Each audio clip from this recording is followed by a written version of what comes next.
Bugünkü video izahımız, dərs izahımız Şirvanşahlar 11-ci, 15-ci əsrlər mövzusu olacaq.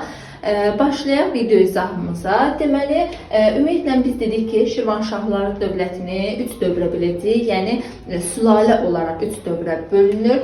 Məziyyətlər sülaləsi 861-dən 1027-ci ilə qədər mövcud olub. Daha sonra Kəsranilər sülaləsi gələcək ki, 1027-dən 1382-ci ilə kimi, Dərbəndilər də 1382-dən 1538-ci ilə qədər davam etmişdir.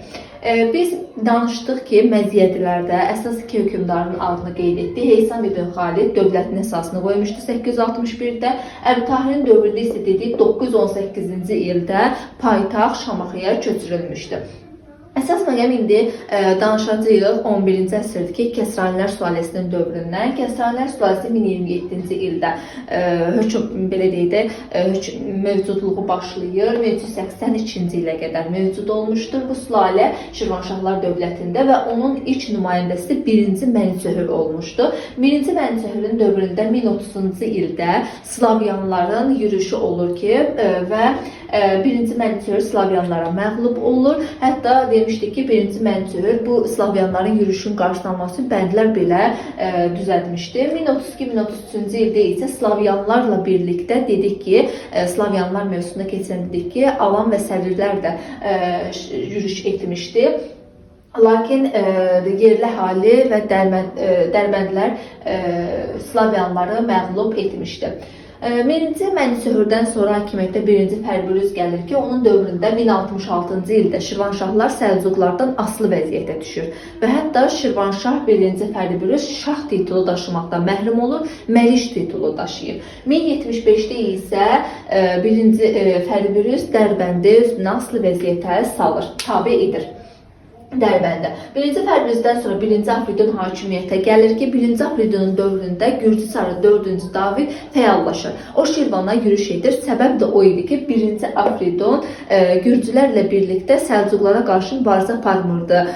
Səlcuqlarla belə deyək də müttəfiqliyi pozmurdu. Buna görə 1120-ci ildə Gürcü çarı 4-cü David Afridun üzərinə hücum etmişdi. 1-ci Afridundan sonra hakimiyyətə 3-cü Mənsöhür gəlir ki, 3-cü Mənsöhür Gürcü çarı 4-cü Davidin qızı ilə evlənir, Gürcülərlə münasibəti yaxşılaşdırır və buna görə də Səlcuqlarla münasibəti belə deyək də qoparır və Səlcuqlara verdiyi xəracı dayandırır. Buna görə də 1123-cü ildə İraq Səlcuq sultanı Sultan Mahmud Şirvana yürüş edir və lakin Sultan Mahmud məğlub olub geri çəkilir.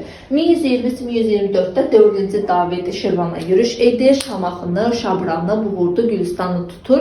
Lakin 1124-də 4-cü David ölür və belə deyək də Gürcülər buranı tərk edir. 4-cü Davidin oğlu isə 1-ci Demetri Şirvanla belə deyək dostluq münasibətləri saxlamağa başlayır. 1-ci Axistanın dövründə deməli 1160-1196-cı ildə hakimiyyətdə olub. 1-ci Axistan dövründə saray çevrilişi baş verir ki, 3-cü Mənsöhürün Gürcü həyat yoldaşı belə deyək də Axistanın hakimiyyətə gəlməsini istəmirdi, amma 1-ci Axistan Şəmsəddin Eldənizin köməkliyi ilə hakimiyyətə gəlir. 1-ci Axistan ümumiyyətlə Gürcülərlə, Xarizmşahlarla, Eldənizlərlə və Səlcuqlarla dostluq münasibətində olmuşdur. 1173-cü ildə hətta Gürcüstanda qiyam olan zaman Axistan Gürcülərə kömək etmişdi. 1175-də isə Slavyanlar yürüş edən zaman Gürcülər Şirvana köməklik göstərmişdi. 1192-ci ildə Şamaxıda zəlzələ baş verir və paytaxt Şamaxıdan Bakıya köçürülür. Qızıl Arslandan bir müddət Eldənizlərdən Axistan ittifaqdan çıxsa da Qızıl Arslan yenidən 1-ci Axistan Şirvanşahları özünə tabe edir. Daha sonra Güstaspın dövründə isə Monqolların 1-ci yürüşü baş vermişdi. 3-cü Fərburuzun dövründə 1127-ci ildə Xarizmşahlar Şirvanşahları özünə asılı vəziyyətə salır və onlar Xarizmşahlara xərac verirdilər, illik xərac verirdilər. Bir də Monqolların 2-ci yürüşü olmuşdu 3-cü Fərburuzun dövründə. 2-ci Axistanın dövründə Monqolların 3-cü yürüşü baş vermişdi.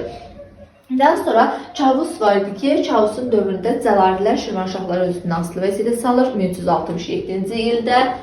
1367-ci ildə.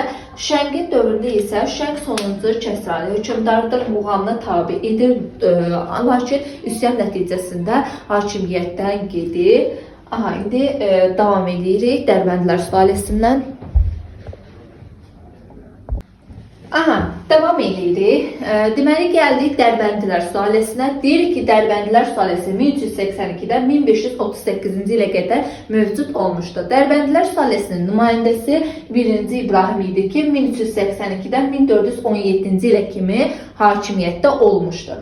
1-ci İbrahimin dövründə Qızıl Ordu xanı Toxtamışın və Teymurlərin, Əmir Teymurun yürüşləri olur bura və o ikisindən biri ilə müttəfiq olmalı idi. Ona görə də ən zərərsizliyi ilə müttəfiq olur ki, Teymurla müttəfiq olur və hətta Teymurlərlə birlikdə 1395-ci ildə Terik döyüşündə, yəni Osmanlı ilə Teymurlar arasında olan döyüşdə Osmanlıya belə səfərləri etmişdir Şirvanşahlar. Daha sonra Teymurun ölümündən sonra 1-ci İbrahim Şəki və Gürcü qüvvələri ilə birlikdə 1405-ci ildə Kür çayı sahili döyüşündə, belə deyək də Kür çayı sahilindəki döyüşdə Teymurləri məğlub edir və Qarabağın bir hissəsini və Gəncəni tutur Şirvanşahlar. Daha sonra 1-ci İbrahim 1406-cı ildə Təbrizdə Teymurlar əleyhinə üsyan baş verən zaman əhali 1-ci İbrahimi belə deyək də çağırır və 1-ci İbrahim Təbrizi tutur, amma onun Təbrizdəki belə deyək də hakimiyyəti qısa müddətli olur. 1407-ci ildə Şərqi Gürcüstanı tutur 1-ci İbrahim, 1412-ci ildə Kür döyüşündə Qaraqoyunlara məğlub olur.